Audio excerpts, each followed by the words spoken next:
अनुराग जी, आप for next 20 years India की क्या ग्रोथ देखते हैं? देखिए, इस समय मैं अगर इंडिया की बात करूं तो इस समय टोटल जो टॉप 5 इकोनॉमीज हैं, नंबर 1 पे यूएस आ जाता है, राइट। सेकंड पे चाइना, थर्ड पे जर्मनी, और फोर्थ पे जापान, एंड फिफ्थ पे इंडिया इस समय, राइट। और पहले हमारी, अगर हम 10 साल पहले चले जाए तो हमारी रैंकिंग आई थिंक 20 और उसके नीचे ही थी हमारी रैंकिंग, इंडिया की रैंकिंग। तो इंडिया ने पिछले 10 साल में बहुत ज़्यादा ग्रो करा है, ठीक है। तो बेसिकली जो इंडिया की इकोनॉमी है आज, राइट, वो है समवेयर अप्रॉक्स 4.1 ट्रिलियन के आसपास, राइट। और जो एक्सपेक्टेड है हम्म 2000 2045 तक, राइट, जो है अप्रोक्सीमेटली हमारी जो इकोनॉमी है वो हो जाएगी $20 ट्रिलियन की, राइट। ऑलमोस्ट 4 टाइम्स बढ़ जाएगी ये, हम्म राइट। तो बेसिकली हमें ना, like, India is like a plane, right. अगर मैं, आप पहले खुद देखो कि पिछले 20 साल में लोगों ने क्या पैसा नहीं बनाया, राइट। सबके रियल एस्टेट की वैल्यू बढ़ गई, गोल्ड की वैल्यू बढ़ गई, राइट। स्टॉक मार्केट में जिन्होंने लॉन्ग टर्म इन्वेस्ट किया उन्होंने अच्छा पैसा कमाया। मैं यहाँ पे ट्रेडिंग की बात नहीं कर रहा। तो आपको ये सोचना है कि जैसे कि जब एक प्लेन होता है, राइट, जब वो स्टार्ट लेता है तो वो पहले सर्विस लेन पे चलता है और फिर वो ट्रैक पे पहुंचता है अपने टेक ऑफ करने के लिए। राइट। तो जो हमारे पिछले 20 साल थे वो, आप ये समझ लो कि बिकॉज कई सारे रिफॉर्म्स आए, लाइक जीएसटी आया, हमारा टैक्स सिस्टम इम्प्रूव हुआ, इंफ्रास्ट्रक्चर इम्प्रूव हुआ, रेलवे इम्प्रूव हुआ, एयरपोर्ट्स बने, रोड अच्छी बन गई, ग्रीन हाईवेज बन रहे हैं। तो अभी क्या हो रहा है, इंफ्रास्ट्रक्चर रेडी हो रहा है, रेडी नहीं हुआ, डेवलपिंग कंट्री है इंडिया। डेवलपिंग है, यस। हाँ। तो अब जो है इंडिया टेक ऑफ करने के लिए रेडी है, मतलब जो प्लेन है वो रनवे पे रेडी करा है केवल टेक ऑफ करने के लिए।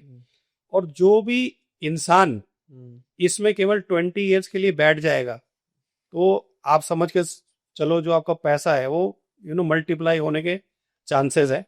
आपको मैं छोटा सा एग्जांपल देता हूँ। सपोज करो आज आपके 2025 में आपके पास 1 करोड़ रुपीज पड़े हैं इन्वेस्ट करने के लिए, राइट। अगर आप इंडिया के ऊपर इन्वेस्ट करते हो तो अगर मैं 15% का रिटर्न मान लेता हूँ इंडिया देगा नेक्स्ट 20 ईयर्स के लिए, पिछले 20 साल में भी ये रिटर्न दिया इंडिया ने भी, जो एवरेज रिटर्न है वो 15% के आसपास का है हमारी मार्केट्स का, राइट। तो हमारा 1 करोड़ जो है वो अप्रोक्सीमेटली 16 CR बन जाएगा, जिसमें आपको कुछ नहीं करना था, केवल आपको इन्वेस्ट करना था इंडियन ग्रोथ स्टोरी के अंदर। कहते हैं ठीक है जी 15%, मैं नहीं मानता। तो मैं मानता हूँ कि अगर 1 करोड़ को मैं 12% से भी डाल देता हूँ, राइट। तो ये रफली मेरा बन जाएगा 12 करोड़ के आसपास, ठीक है। और जो लोग ऐसे हैं जो बिल्कुल ही कंजर्वेटिव हैं कि भाई 12 भी नहीं 8% ही मेरे को बताओ, तो ये जो पैसा 1 करोड़ है वो आपका अप्रोक्सीमेटली 5-6 करोड़ के आसपास बन जाएगा। तो इंडिया एज अ इकोनॉमी, दूसरा जो सबसे इंपॉर्टेंट पॉइंट है, नेक्स्ट 20 ईयर्स के अंदर हम टॉप 3 के अंदर होंगे, राइट। जापान का तो हम, मुझे लगता है कि 1-2 साल में ही हम पीछे कर देंगे। सो हम टॉप 3 में पहुंच जाएंगे। और इंडिया की जो सबसे बड़ी स्ट्रेंथ है ना, मतलब वो नेगेटिव भी और पॉजिटिव दोनों है, वो हमारी पॉपुलेशन है, राइट। बिकॉज इतनी ज़्यादा कंजम्पशन हो रही है। अब आप पहले देखो हमारे, मैं अगर घर की बात करूं तो पहले घर में एक टीवी होता था, एक स्कूटर होता था, एक फ्रिज होता था, एक मोबाइल या फोन होता था। आज आप देख लो जितने कमरे हैं उतने टीवी हैं, उतनी कार हैं, जितने मेंबर हैं, ठीक है। तो क्या हो रहा है, हमारी कंजम्पशन बढ़ती जा रही है। तो पहले तो क्या होगा कि हमारी कंजम्पशन बढ़ने लगी, हर चीज हमें अब मल्टीपल नंबर्स में चाहिए, राइट। घर में अगर 5 मेंबर है तो 5 मोबाइल हैं, 2-3 कार, हर कमरे में टीवी, एसी। तो इससे क्या हो रहा है, कंज्यूमर बढ़ता जा रहा है। और जितनी भी कंपनीज हैं, राइट, उनका हर साल प्रॉफिट बढ़ता जा रहा है। ये तो हो गया पहला। दूसरा, जब हम पहले अगर मैं बात करूं, जो हमारे फादर के टाइम की बात करूं, उस समय हम सबसे मान लो मुझे कुछ खरीदना है, अपने घर के लिए, तो मैं सबसे बेसिक चीज खरीदता था। कि सपोज करो मुझे गाड़ी लेनी है तो मैं सबसे पहले मारुति 800 खरीदूंगा। बट आज जो बच्चा निकल रहा है कॉलेज या स्कूल राइट या जॉब करने के लिए, वो पहली गाड़ी 15-16 लाख की खरीद रहा है। राइट ठीक है, आज वो बेसिक घर खरीद नहीं रहा 40-50 लाख का, वो सीधा का सीधा 1 करोड़ 2 करोड़ 3 करोड़ वाला घर देख रहा है। ठीक है, पहले हम बेसिक रेस्टोरेंट में या ढाबों में खाते थे, आज तो सीधा लेविश रेस्टोरेंट्स में खा रहा है। तो बेसिकली हो क्या रहा है कि हम अब, एक तो हमारा कंजम्पशन बढ़ती जा रही है, दूसरा अब हम बेसिक चीजें नहीं खरीद रहे। आज मैं अफोर्ड कर सकता हूँ मोबाइल 30,000 रुपए का, बट मेरा पहली परचेज ही है वो ₹1,00,000 का मोबाइल राइट मैं खरीद रहा हूँ। ये थॉट्स चेंज होते रहे, ये थॉट्स चेंज हो रहे हैं हमारे हाँ बिल्कुल जनरेशन के। बिल्कुल हो रहे हैं, बिल्कुल हो रहे हैं। एक बार ना वॉरेन बफे से किसी ने एक क्वेश्चन पूछा कि आप इतने रिच हो, राइट, आप टॉप 10 के अंदर आते हो, तो उसके पीछे रीजन क्या है? तो उन्होंने बड़ा अच्छा जवाब दिया। उन्होंने बोला कि मैं सही समय पे और सही कंट्री में मैंने जन्म लिया, इसलिए मैं आज रिच हूँ। अगर मेरा जन्म किसी ऐसी कंट्री में हुआ होता तो आई थिंक मैं इतना रिच नहीं होता।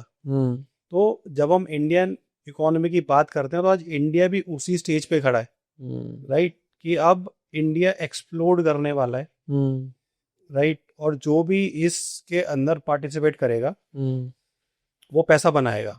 ठीक है, अब मैं आपको एक छोटा सा एग्जांपल देता हूँ। आप इंडिया के टॉप 5 बिजनेसमैन की बात करो, ठीक है, हमारे नाम वही गिने चुने नाम आ जाते हैं। मुकेश अंबानी आ गया, ठीक है, अदानी ग्रुप आ गया, टाटा ग्रुप आ गया, राइट और बिरला ग्रुप आ गया, और जिंदल ग्रुप आ गया। ये हमारे टॉप, वैसे तो और भी हैं बट हम टॉप 5 की बात कर रहे हैं। राइट ठीक है, अब मैं टॉप 5 सेलिब्रिटीज की बात करते हैं। शाहरुख खान, आमिर खान, सलमान खान, ऋतिक रोशन, और किसी और का भी हम आमिर खान, राइट ठीक है, ये टॉप 5 हो गए। अब हम टॉप 5 स्पोर्ट्समैन की बात करते हैं। ठीक है, हमारे हो गए सचिन तेंदुलकर, धोनी, विराट कोहली, वीरेंद्र सहवाग और युवराज सिंह। ये हमारे टॉप में आते हैं, टॉप 10 के अंदर आते हैं। राइट अब मेरे से आपसे एक छोटा सा सवाल है कि आप इन सब को ना, एक ईस्ट अफ्रीका में एक जगह पड़ती है, कंट्री जिसका नाम है बरुंडी करके, कभी आप सर्च करना गूगल पे। अब आप इन सबको वहां पे छोड़ के आ जाओ, ठीक है, तो क्या ये इतनी वेल्थ बना पाएंगे जिन्होंने, जितना पैसा इन्होंने इंडिया में बनाया, राइट? तो मेरा समझाने का पर्पस यही है कि इंडिया, जब कोई इंसान रिच बनता है ना, तो उसमें उसका हाथ नहीं होता, कंट्री का हाथ होता, कि कंट्री ने आपको वो प्लेटफॉर्म दिया ग्रो करने के लिए, इंफ्रास्ट्रक्चर दिया, अपॉर्चुनिटीज दी, तब आप ग्रो कर पा रहे हो। आज देख रहे हो इंडिया में इतने स्टार्टअप्स आ रहे हैं, इतने यंगस्टर हैं जो इतने जल्दी मिलियनियर और बिलियनियर बन रहे हैं। क्यों बन रहे हैं? क्योंकि इंडिया अपॉर्चुनिटी दे रहा है। इन्हीं को आप भेजो ना उस कंट्री में, जो पूरेस्ट कंट्री है, वहां पे करके दिखा रहे। राइट, हम बात कर रहे हैं ना डेवलपिंग की, क्योंकि जो चीज डेवलप हो रही है अभी, अगर हम वहां पर इन्वेस्ट कर देंगे तो डेफिनेटली उस डेवलपमेंट के साथ में हमारे पैसे का भी डेवलपमेंट हो जाएगा। तो जब कोई मुझसे ये सवाल पूछता है ना कि हम कहाँ पे इन्वेस्ट करें, तो मैं एक ही चीज बोलता हूँ, आप इंडिया पे इन्वेस्ट करो। पहला तो क्वेश्चन तो यही पूछता हूँ कि क्या आपको क्या लगता है कि इंडिया ग्रो करेगा नहीं करेगा? तो सबका जवाब होता है हाँ जी करेगा, क्योंकि पिछले 20 साल में पैसा सबका ग्रो हुआ ही है, सबके लाइफस्टाइल अच्छी हुई है। ठीक है ना, आप किसी को उठा के देख लो, किसकी लाइफस्टाइल अच्छी नहीं हुई? किसके घर में 2 गाड़ी नहीं है, या किसने अच्छा घर नहीं खरीदा? आज कौन अच्छी जगह बाहर घूमने नहीं जा रहा? हर कोई जा रहा है। तो हमारी लाइफस्टाइल में इम्प्रूवमेंट तो आई है ना। तो अब नेक्स्ट 20 ईयर्स और अच्छे हैं इंडिया के। आम आदमी के बेसिक फाइनेंशियल फियर्स क्या हैं आज के समय में? देखिए, जो इंसान जॉब कर रहा है या बिजनेस कर रहा है, उसका पहला तो फियर ये होता है कि क्या मैं 60 तक काम कर पाऊंगा, मुझे कोई बीमारी ना हो जाए। आजकल देख रहे हो कॉमन लोग बीमार हो जाते हैं, हार्ट अटैक के काफ़ी केसेस आ रहे हैं, राइट? ये पहला फियर हो गया। दूसरा, क्या मैं 60 तक जी भी पाऊंगा? नहीं जी पाऊंगा, राइट? तीसरा ये होता है कि जो मेरे बेसिक गोल हैं, बच्चों की हायर एजुकेशन या बच्चों की शादी, वो मैं करवा पाऊंगा नहीं करवा पाऊंगा, उसके लिए कितना पैसा चाहिए होगा। चौथा फिगर है वो रिटायरमेंट का है कि इन केस सब कुछ सही रहा तो जो रिटायरमेंट के बाद का फेज है वो मेरा कैसा रहेगा। तो ये 4 बेसिक फियर रहता है इंसान के। राइट। सो डेफिनेटली जब ये फियर्स हैं तो हमें प्लानिंग भी उस तरीके से करनी पड़ेगी। अब 2 तरीके के गोल होते हैं सर, या तो शॉर्ट टर्म गोल्स होंगे हमारे या फिर लॉन्ग टर्म गोल्स होंगे हमारे। 2 ही तरीके से हम चीज़ों को, अपने फाइनेंस को प्लान कर सकते हैं। तो एक आम आदमी को किस तरीके से इनकी प्लानिंग करनी चाहिए, अपने गोल्स की किस तरीके से प्लानिंग करनी चाहिए सो दैट कि वो अपने फाइनेंशियल ग्रोथ को अचीव कर सके। तो आप क्या कहना चाहेंगे इसके ऊपर? देखो सबका ना लाइफ साइकिल सेम ही है, राइट, हस्बैंड वाइफ बच्चे। तो हम इनको 2 में डिवाइड कर लें। शॉर्ट टर्म गोल्स देख लें अपने कि मेरे पास एक इमरजेंसी फंड होना चाहिए, कंटीजेंसी प्लानिंग होनी चाहिए। मुझे कोई शॉर्ट टर्म में मेरा कोई घर में फंक्शन आ रहा है 1-2 साल के अंदर, उसके लिए मुझे कुछ पैसा चाहिए होगा, या मुझे कोई कार खरीदनी है। तो ये हमारे शॉर्ट टर्म गोल हो गए जो कि हमें लगता है कि जो 1 से 2 साल के अंदर आने वाले हैं। ठीक है, देन लॉन्ग टर्म गोल हो गए कि भैया मेरे को अपना घर खरीदना है, राइट, मुझे अपनी क्या कहते हैं रिटायरमेंट की प्लानिंग करनी है, मुझे बच्चों की हायर एजुकेशन के लिए प्लानिंग करनी है। और ठीक है, या फिर मुझे जब मैं रिटायरमेंट एज पे आ जाऊं तो उस समय मेरे पास एक अच्छा कॉर्पस होना चाहिए, प्लस मुझे वर्ल्ड टूर पर निकलना है। ये आज के टाइम में सबकी प्लान के अंदर है। तो ये हमारे लॉन्ग टर्म प्लान हो गए। तो हमें इनका पहले से ही प्लानिंग करनी पड़ेगी। जनरली इंडिया में लोगों की सोच क्या है कि जब हमारे माथे पे चीज आ जाती है ना तब हम करते हैं, और उसके बाद नॉर्मली हमें करते क्या, हम सिंपली जाके लोन ले लेते हैं, राइट। और फिर वो उस फेज से हम कहीं बाहर निकल नहीं पाते। तो हमें ना एक छोटी सी चीज को समझना है कि अगर मैं आपसे पूछता हूँ कि आपने आज तक कोई लोन लिया है? सर लोन तो बहुत चल रहे हैं।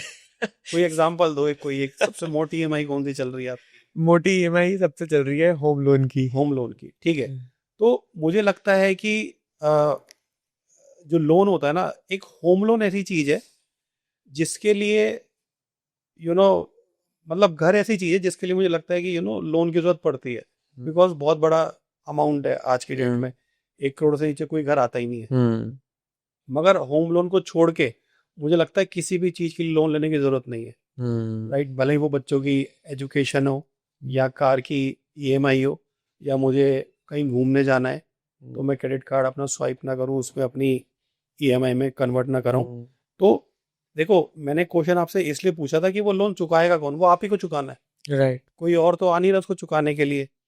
तो बेटर है कि मैं अपने गोल को थोड़ा डिले कर दूं। अगर मैं कर सकता हूं तो केवल घर को छोड़ दो आप, उसके लिए लोन लेना ही पड़ेगा, राइट।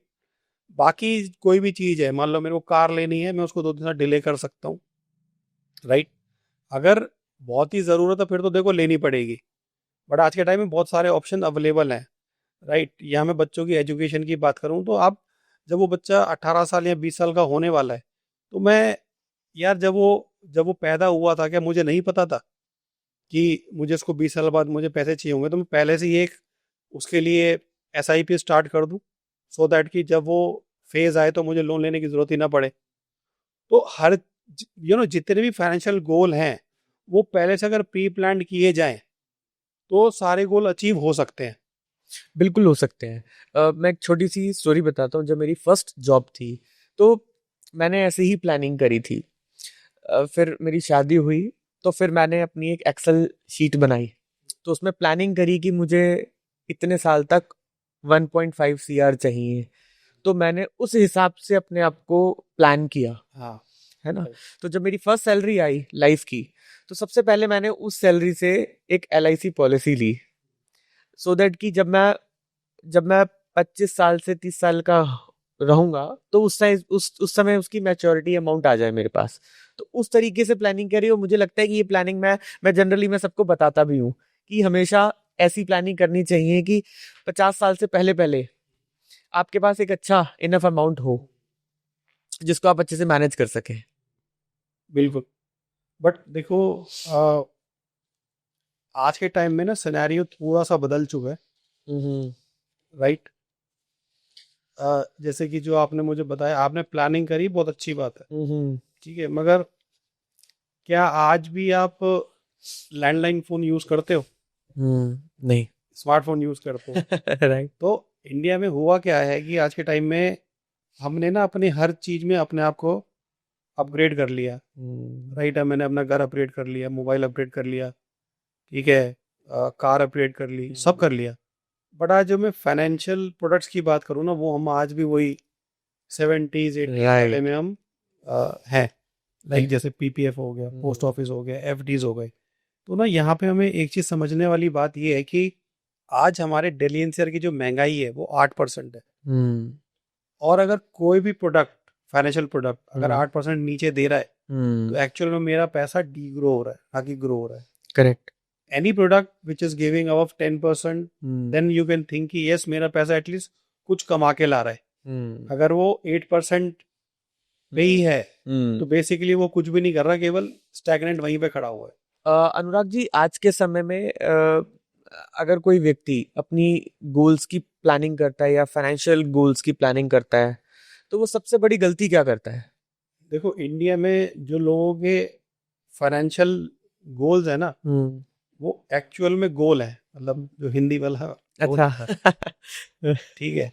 तो कोई ना प्लानिंग तो लोग करते हैं, बट उसपे वो डिसिप्लिन नहीं, चल नहीं पाते, वो एग्जीक्यूट नहीं कर पाते। हाँ, केवल सोचते ही रहते हैं। जैसे कि मैं आपको बहुत सारे एग्जांपल दूंगा कि जैसे कि मेरे कई क्लाइंट्स हैं जिनको मैंने कंटीजेंसी प्लानिंग के लिए बता रहा है कि आपकी जो इस समय करंट सिचुएशन चल रही है, कि उसके अंदर आपको हेल्थ इंश्योरेंस लेना इंपॉर्टेंट है। बिकॉज अगर कोई मेडिकल इमरजेंसी आ गई, तो आप कैसे उससे कोप अप कर पाओगे, ठीक है। तो मैं ऐसे ऐसे क्लाइंट हैं जिनको सजेस्ट करे 2 से 3 साल हो गए, बट वो उस चीज को एग्जीक्यूट ही नहीं कर रहे, ठीक है। कईयों को समझा रहा है जी आपको सेविंग्स करनी है, एसआईपीस करनी है, आज करेंगे, कल करेंगे, परसों करेंगे, साल 2 साल निकल गए, कर ही नहीं पा रहे। क्योंकि इंडिया में ना जो लोग ईएमआई, जैसे कि आपने बोला ईएमआई की बात करी, होम लोन की, तो एक इंसान ईएमआई पे करने में 20 साल के लिए कंफर्टेबल है, कि मैं 1 लाख रुपए 20 साल तक पे करने कंफर्टेबल हूँ। अगर मैं उसी को इंसान को बोल दूँ कि 20 हजार रुपये आपको सेव करने हैं, तो उसके हाथ पैर फूल जाते हैं, कह रहे नहीं यार ये तो बड़ा मुश्किल काम है, ये नहीं हो पाएगा। तो सिनेरियो ही ऐसा बन चुका है कि हर चीज़ की लोन अवेलेबल है, तो आज के टाइम में हम लोन लेने में ज़्यादा कंफर्टेबल फील करते हैं, और सेविंग करने में हमें फियर लगता है, जबकि उसको ये चीज़ समझ नहीं आ रही कि जो पैसा जोड़ेगा वो आप ही के काम आएगा, किसी और के थोड़ा ना चला जाएगा वो पैसा जो आपने जोड़ा है।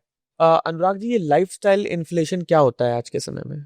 देखिए, इन्फ्लेशन आज के टाइम में सबको पता है कि जो भी हमारी चीज़ें महंगी होती जा रही है, तो वो तो मान लो पेट्रोल महंगा हो गया, सब्जी महंगी हो गई, राइट, इलेक्ट्रिसिटी का बिल है वो बढ़ गया, तो ये सब हमारी इन्फ्लेशन के अंदर आ जाता है, जो कि गवर्नमेंट जिसमें मेन फैक्टर रहता है कि गवर्नमेंट ने किसी चीज़ का रेट बढ़ाया तो हमारी सब चीज़ के रेट ऑटोमेटिकली बढ़ जाते हैं। एक इन्फ्लेशन होती है जिसको हम बोलते हैं लाइफस्टाइल इन्फ्लेशन, राइट।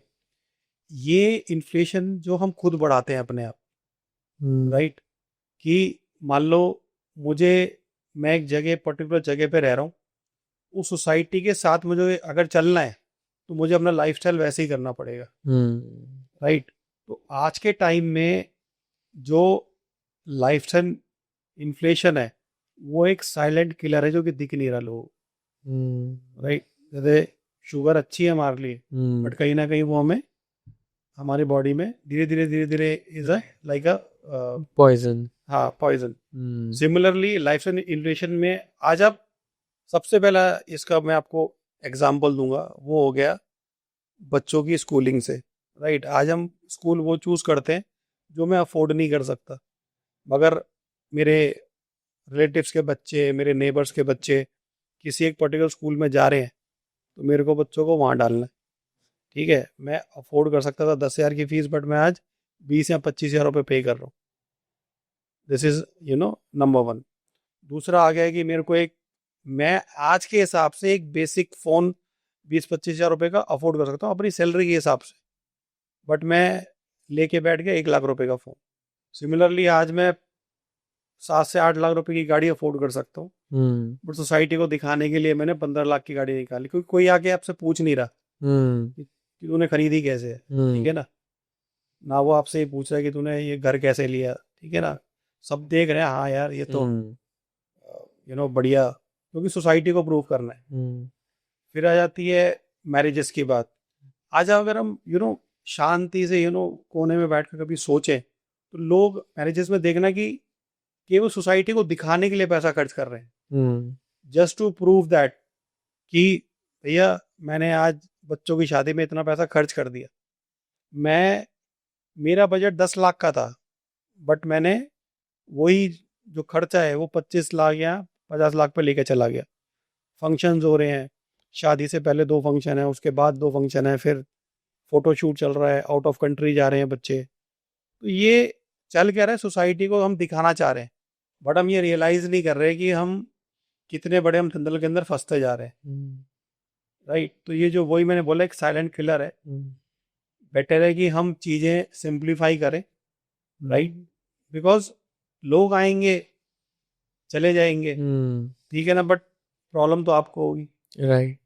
तो ये बहुत इंपॉर्टेंट चीज़ है जिसके ऊपर लोगों को सोचना चाहिए। आप वही चीज़ करो जो आप अफोर्ड कर सकते हो, क्योंकि सोसाइटी आपके जब प्रॉब्लम आएगी तो वो आपको सपोर्ट करने नहीं आएगी, ठीक है। आज एक बच्चा जो जैसे ही कॉलेज से निकलता उसकी पहली जॉब लगती है, राइट, वो उसकी सैलरी जो है वो तो अलाउ कर रही है बाइक लेने का, मगर बस आप उसको सर्कल को दिखाना है, भैया मैं तो अच्छी जॉब लग गई है, आप छोटा सा एक टोकन अमाउंट दो और आप कार निकाल लो, ठीक है ना। तो ये एक बहुत बड़ी प्रॉब्लम है। या सैलरी तो 30,000 है मगर मोबाइल एप्पल का है। हाँ बिल्कुल बिल्कुल, ये फैक्ट है।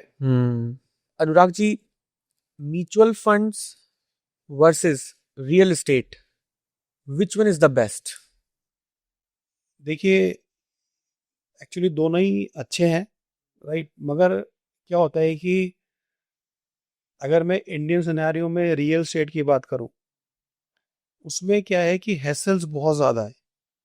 आज के टाइम में एक घर खरीदना या एक प्लॉट खरीदना या एक फ्लैट खरीदना, अगर आपने भी खरीदा होगा तो यू हैव एक्सपीरियंस दैट कि उसमें प्रॉब्लम कितनी ज़्यादा आती है, राइट। तो हम यहाँ पे जो बात कर रहे हैं ना वो कर रहे हैं कि इन्वेस्टमेंट अगर किसी को कर रहे हैं, बिकॉज देखो अगर रहने के लिए घर लेना है तो वो फिर इन्वेस्टमेंट में काउंट नहीं करेंगे हम उसको, राइट। अगर किसी पे पैसा पड़ा हुआ है लमसम अमाउंट, अब उसको इन्वेस्ट करना है, तो लोग या 2 ही ऑप्शन होते हैं। कोविड के बाद हमने देखा होगा कि रियल एस्टेट के रेट बढ़े, तो स्टॉक मार्केट के भी बढ़े, तो जिसके पास जितना पैसा था, जिसके पास प्लॉट खरीदने का पैसा उसने प्लॉट खरीद लिया, और जिसके पास स्टॉक खरीदने या म्यूचुअल फंड का पैसा उसने म्यूचुअल फंड खरीद लिया, बड़े दोनों ही एसेट। तो बेसिकली जो मेरा पॉइंट ऑफ व्यू है, दोनों अच्छे हैं, बट अगर मुझे कहीं पैसा इन्वेस्ट करना हो तो मैं हमेशा म्यूचुअल फंड को प्रेफर करूंगा, राइट।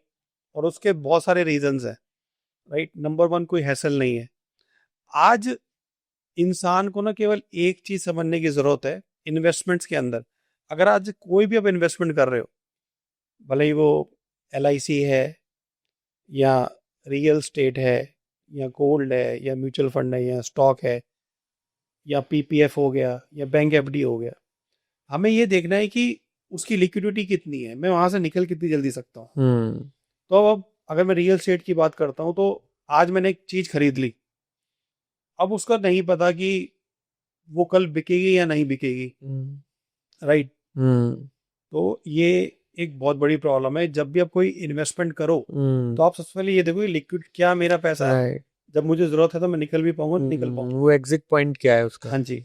तो वही अगर मैं म्यूचुअल फंड की बात करूँ तो आप इजीली एग्जिट कर सकते हो, ठीक है। आज आपने पैसा डाला, आपको 1 महीने बाद चाहिए, आपको 1 साल बाद चाहिए, आपको 10 साल बाद चाहिए, पैसा निकाल सकते हो अपने गोल के हिसाब से, ठीक है। दूसरा आ गया है कि जब भी अब मैं अगर रियल एस्टेट की बात करूं तो वो आज भी अनऑर्गेनाइज्ड है, ऑर्गेनाइज नहीं है, राइट। कुछ 1-2 बिल्डर को छोड़ के जब भी मैं किसी सिटी की बात करता हूँ तो वहां पे क्या होता है, लोकल बिल्डर ही काम कर रहे होते हैं, हर सिटी का एक लोकल बिल्डर होते हैं 10-15 जो काम कर रहे होते हैं। तो और हमें भी पता है कि बिल्डर जो प्रोफाइल होती है वो थोड़ा सा सही नहीं होती, बिकॉज ऑफ जो हमारे लीगल चीज़ें हैं वो ढंग से क्लियर है नहीं गवर्नमेंट की तरफ से, राइट। हर चीज़ प्री लॉन्च के अंदर ही बिकी जा रही है।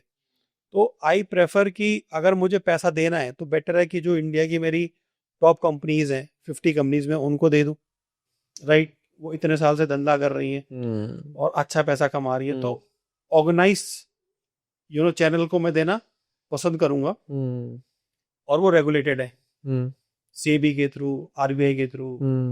रिस्क फैक्टर भी कम है। हाँ, रिस्क फैक्टर भी कम है, क्योंकि बिकॉज जो मेरा जो पैसा है वो मल्टीपल जगह पे लगा हुआ है, रादर देन मैंने किसी लोकल बिल्डर को दे दिए 1 करोड़ रुपए, ठीक है, कल को वो अपने उससे मुखर, जो कि मैक्सिमम बिल्डर जो हैं अपने चीज से मुखर जाते हैं, जी ठीक है आपको देख लो जो करना है कर लो, राइट। और हमारा जो ज्यूडिशरी सिस्टम है वो भी हमें पता है कि अगर कोई ऐसी चीज हो गई तो 10 से 15 साल तो मेरे कहीं नहीं गए। राइट, स्लो सिस्टम, स्लो है। तो इन्वेस्टमेंट के लिए अगर देखते हैं real estate versus mutual fund, तो मैं हमेशा रिकमेंड करूंगा कि लोगों को म्यूचुअल फंड में जाना चाहिए। और आज के टाइम में कुछ ऐसे फंड आ गए हैं जिनको बोलते हैं मल्टी एसेट फंड्स, ठीक है। उसके अंदर आपका इक्विटी भी है, सिल्वर भी है, गोल्ड भी है, रियल एस्टेट भी है, सब कुछ है। तो आप उनमें भी इन्वेस्ट कर सकते हैं। Anurag ji, assets versus liabilities, इसके बारे में थोड़ा हमें समझाएंगे कि ये क्या होते हैं? देखो, कोई भी ऐसी चीज जो मैं अगर खरीदता हूँ, अगर उससे मेरे को इनकम मिलती है तो वो मेरे एसेट्स हो गए। और कोई भी ऐसी चीज जो मेरे पॉकेट से पैसा निकालती है खरीदने के बाद, तो वो मेरी लायबिलिटीज हो गई, राइट। एसेट्स हो सकते हैं कि मान लो मेरी सैलरी आई बिजनेस से, या फिर मैं कहीं पे जॉब करता हूँ, जो भी मेरी इनकम आई, ठीक है, उससे मैंने गोल्ड खरीद लिया, मैंने म्यूचुअल फंड खरीद लिया, मैंने स्टॉक्स खरीद लिए, मैंने कोई प्रॉपर्टी खरीद ली जहाँ से मैंने अब मुझे रेंटल इनकम आ रहा है, राइट। तो ये मेरे एसेट्स हो गए, राइट। अब क्या करा कि मैंने कोई कार खरीद ली, तो मेरा क्या हो गया जी, मैंने लोन ले लिया, तो मेरी जेब से पैसा जाने लग गया। और जो वो एसेट है, जो मैं समझ रहा था कि ये मैं इसको एज अ एसेट बाय कर रहा हूँ, बट उसकी जो वैल्यू है वो डेप्रिशिएट होती जा रही है, ठीक है। कल को जब मैं बेचूंगा, मान लो मैंने एक प्लॉट खरीद लिया, अब मैं उसको 10 साल बेचूंगा तो ऑब्वियसली उसकी वैल्यू बढ़ेगी। बट सिमिलरली मैंने एक कार खरीद ली 20 लाख रुपए की, ठीक है। लोग तो आज के टाइम में 20 लाख 40 लाख 50 लाख की गाड़ियां खरीद रहे हैं, बट वो ये नहीं सोच रहे कि इसकी वैल्यू अब 10 साल बाद क्या होगी। ऑब्वियस सी बात है, 10-15 लाख रुपए रह जाएगी। तो वो आपका एक तरीके से डेप्रिशिएटिंग एसेट हो गया।